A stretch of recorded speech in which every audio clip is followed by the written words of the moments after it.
चली गंगा जल छिड़कले जले न ठीक से न हईबा। कान खोली बात हमार सुनाए स्वामी, पूजा में शामिल न होईबा। अच्छा काहे? काम नहीं चली गंगा जल छिड़कले जले न ठीक से न हईबा। कान खोली बात हमार सुनाए स्वामी, पूजा में शामिल न होईबा।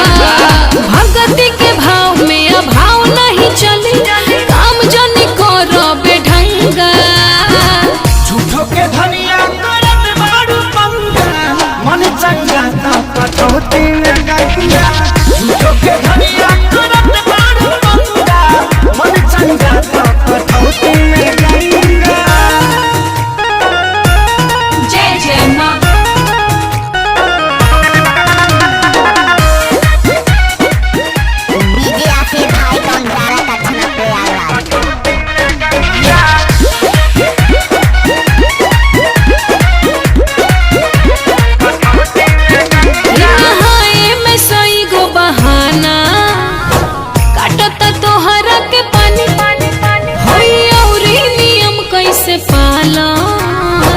तोहरा से हम पूछो तानी कि हट बारू में हरारू, पीछे पड़ी गई तू लेके तू झाड़ू।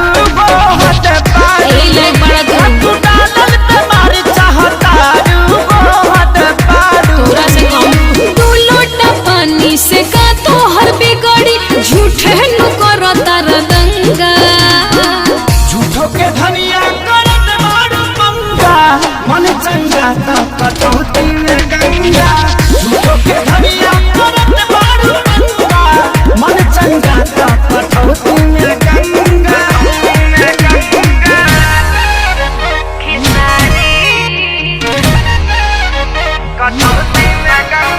जय हो मैया काली,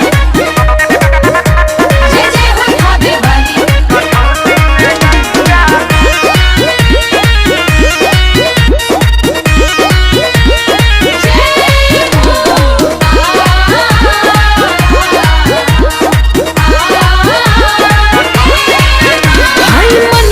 शुद्ध रही राजा तन के रही जब सुधी, बोला बोला सैया खेसारी, कहिया खुली तोहर बुद्धि।